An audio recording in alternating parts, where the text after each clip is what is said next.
Luna Ascending by Zaina Wilder. Copyright Zaina Wilder 2024.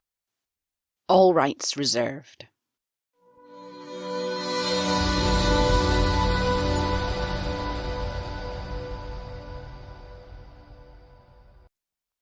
Chapter 14.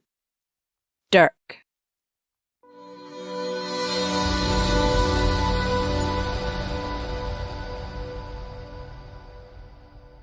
Since I learned about that bitch's spell, I've locked myself away from everyone. I swing between brutal, angry destruction of everything in my path to a vulnerability I didn't know existed. The pack can't see me like this. I had no idea I was attached to the fiery-haired witch until it was too late. Which feelings are real and which have been contorted by her dark magic. I can't even trust my own emotions. I'm grieving. I'm full out grieving for the loss of someone who didn't ever really exist. The Freya I was falling for, she's not real. She was only that person so she could ensnare me, so that she could trap me. The little bitch played her role for the coven so perfectly that my own wolf still believes it. That's almost worse than the betrayal. I'm having to fight my wolf on this, every step. I should have known better. I came so close to letting the coven get their claws into me. If she'd persuaded me that she was my fated mate, if I'd marked her, it would have been a disaster. The coven would have had so much damn leverage on me. I may as well just have signed the pack over to them. At least, I'm assuming that was their plan. It takes a whole week to gain control of my rage. A whole week before it's safe enough to go back to my pack duties. The shameful burn of being tricked is raw. Any idiot who deigns to even slightly inconvenience me has their ass handed to them. If I wasn't Alpha Heir, it wouldn't matter so much. But as it is, my bad temper fans like wildfire across the pack link. Tensions run high and fights break out, even when I'm not around to instigate them. It takes longer than it ought to, but eventually my father roots me out as the source and corners me. What the hell's going on, Dirk? The whole pack is wound tight. I cringe slightly. I know, I'm not myself. I was seeing this girl, this human girl, and my wolf got really attached and I trail off. My father's disapproval is palpable in the air as soon as I mention she's not a wolf shifter. You were going out to find your Luna, Dirk. You delayed a decision on the Luna right for a human? A human is not your mate and definitely not your Luna. And yet, you're losing your shit and affecting my pack because of her? His voice rises. You lied to me.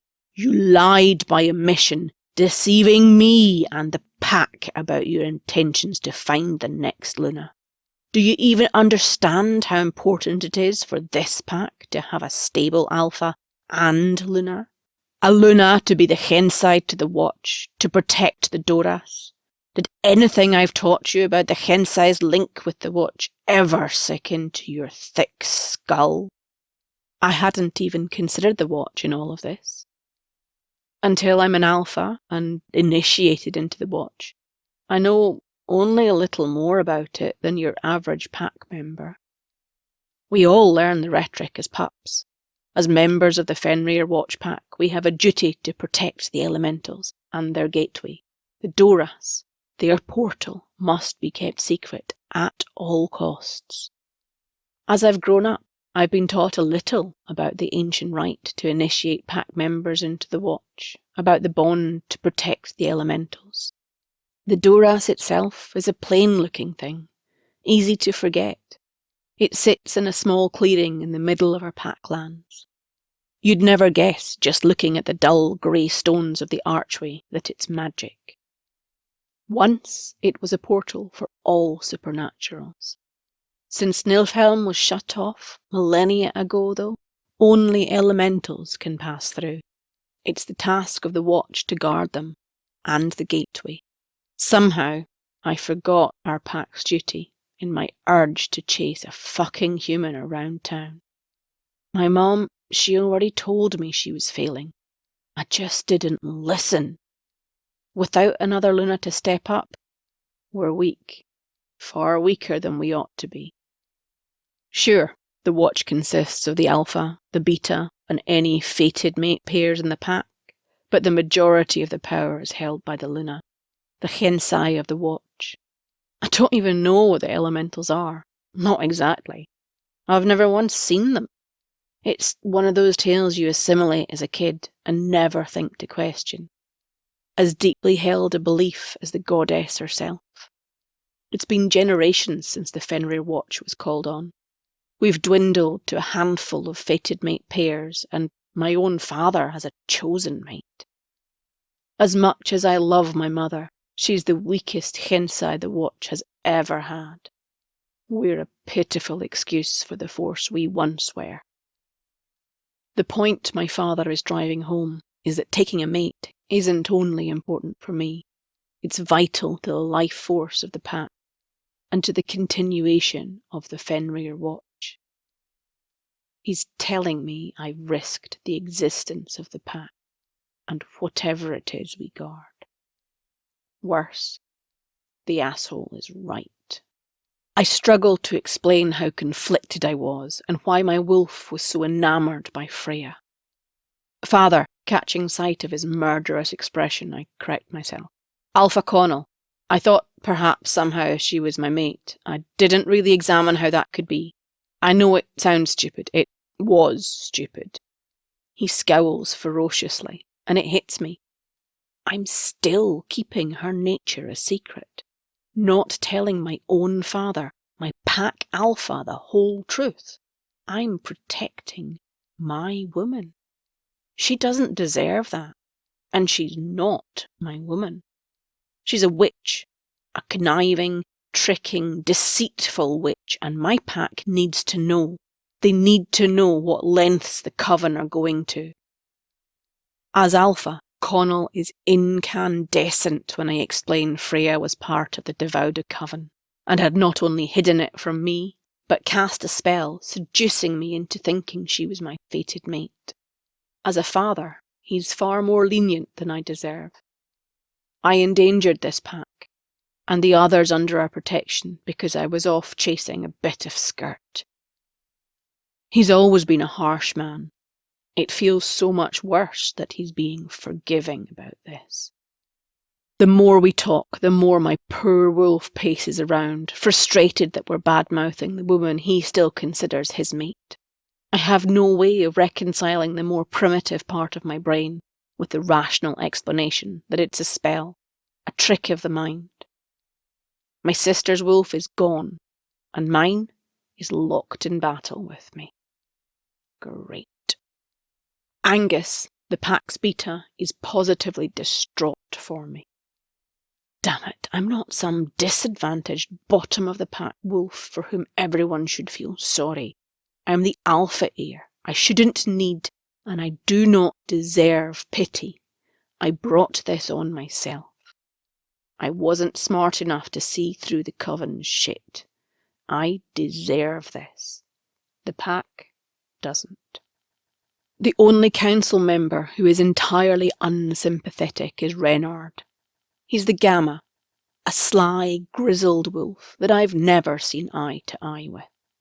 He's also the fucker who approved Alpha Silver's proposition of his 16-year-old daughter as my child bride. Renard is a slimeball with no morals. I've no idea what my father sees in him. He's only ever been self-serving. This time, though, he has every right to disapprove. I don't need Renard's prompting to feel disgusted with myself, although it's oddly cathartic. I'm excused from the council's chambers while they discuss the implications of this latest plot by the coven. Being shut out is a slap in the face. By rights, my place is in there, she's even taken that from me. I feel marginally better when I see Reynard skulking out shortly after, his face a mask of scowls. He's never taken easily to being excluded from talks involving the watch, but he never found his fated mate, so he's never been initiated. The childish part of me is glad he's excluded too. I try shifting, but spending time in animal form is no release. My wolf can't comprehend Freya's absence, despite knowing her only briefly. He stubbornly demands we go after her. Shifting, then, is a battle of wills, and it's just making me more and more angry. I'm a nightmare to be around, and I know it. The pack is giving me and my temper a wide berth. That, at least, I understand. But Tavy? I need him to step up, and instead, the ass is avoiding me. I already have a big hole in my chest, and his desertion leaves one at my side to match it. I swear, if it's that bloody cougar keeping him away, then so help me... Fuck. That's just jealousy talking. I'd never make him choose. But something is off. I know Tavy. He's hiding something, and hiding away from me to do it. That's not okay.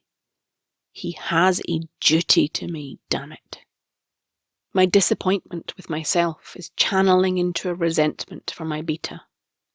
It's unhealthy, and I know it, but it doesn't change the fact I want to claw his face off. My father's barely contained glee at the rift between Tavy and I is even more unsettling. What the hell am I missing? We're finally forced back together, to my angry delight in the ring. We need to be war ready, and, on Pack Council orders, every able-bodied shifter has to rejoin the daily training sessions. We have to be ready to fight the Coven. I'm ready to fight, all right.